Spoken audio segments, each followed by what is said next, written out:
Halo sobat-sobat tani, kembali lagi bersama kami. Saya Maria Orince Venaria Angkolo dengan NPM 13230092 dan saya Maria Yorice Nemena dengan NPM 13230093.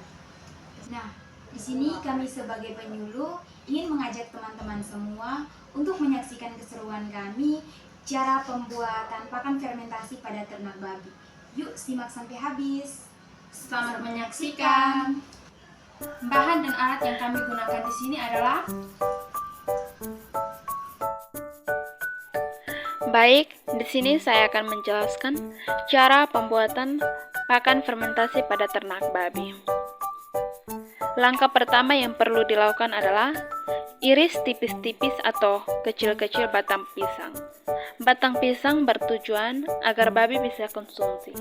Selain itu juga, dengan irisan-irisan tipis ini, proses fermentasi juga akan lebih cepat dan lebih mudah digunakan dari organisme penggunaan. Juga dapat lebih mudah untuk mengurangi bahan hijauan yang dapat dicampurkan ke dalam fermentasi pakan ini. Setelah kita iris tipis-tipis batang pisang ini, langkah selanjutnya kita mencampurkan daun kelor dan batang pisang.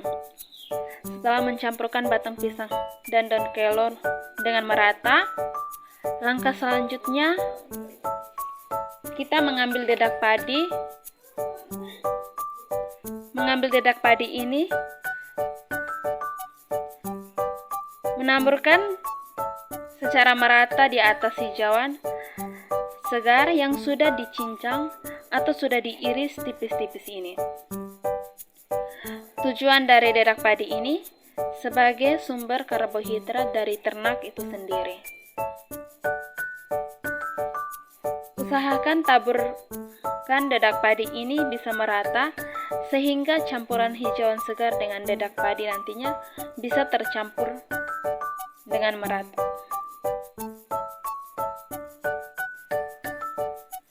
Setelah dedak padi sudah dicampurkan, maka langkah ketiga adalah mengambil biokomposer yang sudah disediakan dan sudah dicampurkan gula pasir dan dilarutkan ke dalam air. Teman-teman, fungsi dari gula pasir sebagai nutrisi dari organisme yang ada di dalam biokomposer yang digunakan dalam fermentasi ini. Setelah biokomposer disiapkan, langkah selanjutnya adalah percikan biokomposer yang sudah dicampurkan dengan air di atas fermentasi pakan. Usahakan tidak terlalu basah dan tidak terlalu kering. Fermentasi pakan yang bagus adalah ketika diperas atau tidak kelihatan air yang menetas. Biokomposer itu sendiri bermanfaat untuk mengeluarkan nutrisi pakan yang ada di dalam hijauan yang difermentasi. Langkah keempat, teman-teman melakukan pencampuran pada fermentasi sehingga bahan-bahan yang digunakan dedak padi, cairan biokomposer, hijauan segar tadinya bisa tercampur dengan merata.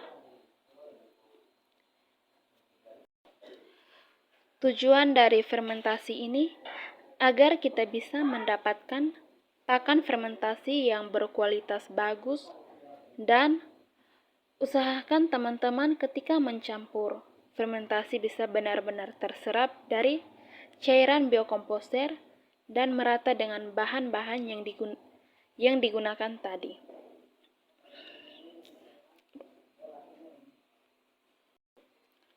Langkah kelima adalah teman-teman siapkan kumbang sedang dan plastik untuk tempat fermentasi pakan yang akan difermentasikan.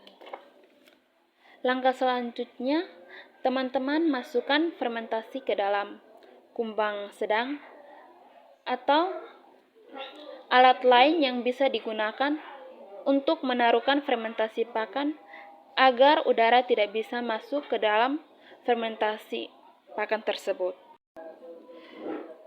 Fermentasi pakan harus benar-benar padat. Setelah di dalam kumbang besar, setelah fermentasi semua sudah masuk ke dalam kumbang besar, langkah selanjutnya teman-teman menginjak fermentasi pakan tersebut dengan rapat sehingga udara tidak bisa masuk dalam fermentasi pakan tersebut. Langkah selanjutnya, teman-teman melakukan penutupan dan teman-teman bisa menutup dengan menggunakan karung, plastik, atau bahan lainnya yang bisa menggunakan untuk penutupan pada fermentasi tersebut. Dan juga menggunakan tali atau karet ban dengan tujuan agar fermentasi yang di dalam kumbang sedang, agar udara tidak bisa masuk dan fermentasi bisa berjalan dengan lancar. Setelah teman-teman mengikuti langkah-langkah yang dijelaskan proses fermentasi pakan pada ternak babi dijelaskan dalam video kami ini,